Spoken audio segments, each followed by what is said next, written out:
local et durable. Il s'adresse à toutes les tranches sociales. Population, administration déconcentrée de l'État, élus locaux et bailleurs de fonds. C'est un miroir idéal qui permet au grand public, jeunes, femmes et hommes, de mieux découvrir leurs besoins. De connaître les tentatives de solutions aux problèmes socio-économiques. Et une meilleure utilisation réfléchie de ressources humaines naturelles immenses. Et de l'inventivité de l'Afrique en miniature pour une meilleure vie dans la cité.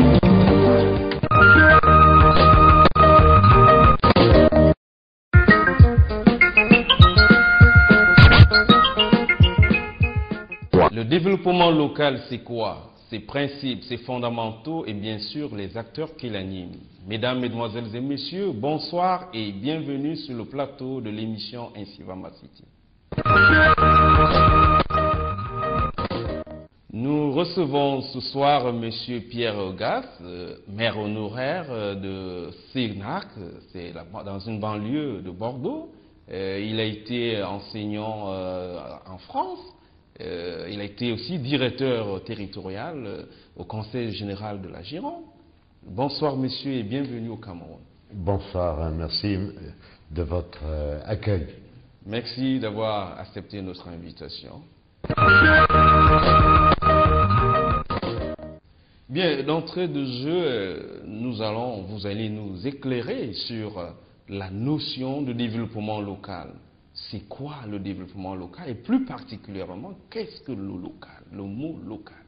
Très bien, oui. C'est une notion qu'il faut, je crois, un petit peu reprendre.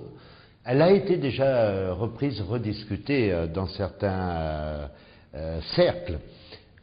Il y a tout d'abord une définition à dépasser. C'est celle qui dit que le développement n'est que la croissance économique, c'est-à-dire les capacités de production d'un pays, c'est-à-dire le niveau d'équipement public. Je crois que cela a donné en macroéconomie des classements entre les pays riches, les pays pauvres, les pays en émergence, les pays, etc. Ça, c'est un classement, j'allais dire, des macroéconomiques par le FMI, par la Banque mondiale. Je crois que on ne peut pas rester à l'égalité développement égale croissance économique. C'est-à-dire, si vous préférez, pour simplifier, gagnez de l'argent et vous serez heureux. On est en train de se rendre compte, nous, dans nos sociétés du Nord, dites développées, eh bien que la société, parfois, a des à-coups difficiles. Je pense aux banlieues, banlieues en France, banlieues aux États-Unis ou autres, où effectivement on ne peut pas parler d'un développement harmonieux. Il y a peut-être là à redéfinir un petit peu le développement. Alors je crois, pour simplifier encore... C'est quoi en d'autres termes le développement? Oui, alors ce serait la capacité qu'a un groupe ou une société à tirer parti de ces différentes ressources, que ce soit des ressources humaines, que ce soit des ressources matérielles, culturelles et autres, en vue de promouvoir le progrès humain dans tous ces aspects de la vie. Ça passe par l'éducation, ça passe par la société, ça passe effectivement par un développement économique. Bien entendu, il ne faut pas le nier, et il est à la base, mais il n'est pas suffisant pour pouvoir parler d'un but à atteindre, d'un but très lointain pour tout le monde. Le développement, c'est un escalier, la dernière marche, personne ne la voit, mais encore faut-il effectivement la gravir. C'est quoi alors le local? Alors, le local. Le local, j'allais dire qu'entre le développement, c'est-à-dire à faire des planifications au niveau de l'ONU, au niveau multi-État, même au niveau parfois de l'État, c'est où est le visage humain? Où est la personne que l'on rencontre? Et parfois, nous, Français ou Européens, on s'enferme dans la voiture et alors de l'autre côté de la vitre, il y a effectivement la réalité, parfois dure et difficile. Eh bien, je crois que le développement local, c'est un développement à visage humain. Je pars de la base, je pars du groupe qui a été capable de mutualiser sa réflexion, parfois de tirer des objectifs et d'essayer de les atteindre.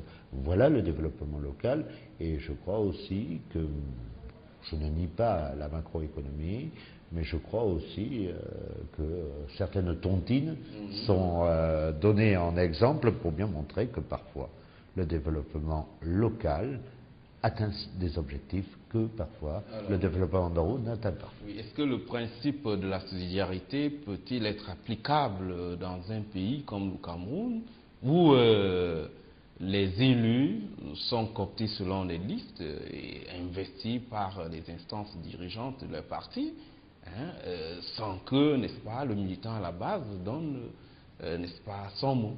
Alors, le militant à la base, aussi vous pouvez, le citoyen à la base, oui, il doit voir émerger son représentant. C'est-à-dire quelqu'un, il lui a fait confiance. Il peut être trahi, mais il lui a fait confiance pour une durée de 5 ans.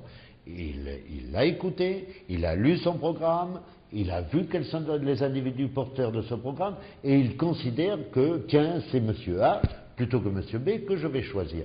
Mais le problème, c'est effectivement que cet élu doit rester en permanence en relation. S'il n'y a pas cette relation entre le citoyen et l'élu, si l'élu a été parachuté, j'allais dire, dans l'eau, je ne le connais pas, je ne sais pas qui c'est, et à ce moment-là, je ne participe pas à la vie politique. Politique dans le sens le plus noble que puisse avoir cette expression, c'est-à-dire le regroupement des citoyens. Le citoyen n'est pas un révolutionnaire avec le couteau dans la bouche. C'est quelqu'un qui souhaite effectivement participer à ce développement, à son niveau, à celui qui regarde. C'est une rue, c'est un quartier, c'est un village. Oui, alors, est-ce qu'en ce moment-là, il est possible de diriger une mairie étant à des dizaines, voire des milliers de kilomètres de sa mairie? Non. Pourtant, on a des maires ici qui sont à 10 000 kilomètres de leur mairie. Non. Le fait d'être maire, c'est-à-dire l'exécutif, celui locale par la déconcentration. La déconcentration, c'est l'administration territoriale par la province, par un préfet, par un sous-préfet, par un chef de district. C'est une hiérarchie de fonctionnaires et qui obéit au gouvernement.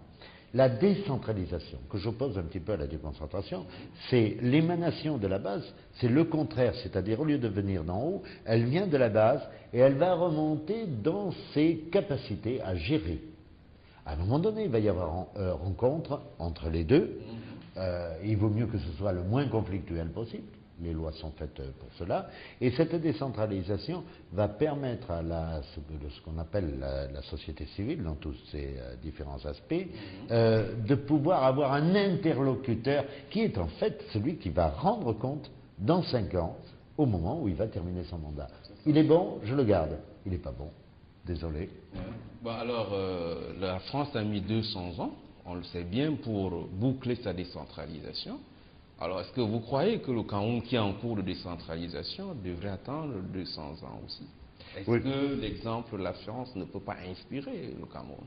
Oui, vous vous rappelez que c'est vrai que la France, depuis 1792, c'est quelques années au début de la Révolution française, jusqu'aux lois de 1981, a vécu sous un jacobinisme, c'est-à-dire un centralisme. Où, c'est vrai, le gouvernement, par ses préfets, par son administration locale, était en fait bloqué un petit peu les initiatives que pouvaient prendre un certain nombre de maires. En 1981, ça a été une explosion régulée de la possibilité pour une commune, un département, une région, de pouvoir administrer son territoire selon ce qu'elle pense dans les règles, bien entendu, des lois de la nation, mais elle doit effectivement faire émerger cela. Et je crois qu'il y a une relation, vous savez, au Cameroun et en France, les gens disent « Ah, c'est un politique » et avec un sens un petit peu péjoratif. Mais le fait, les collectivités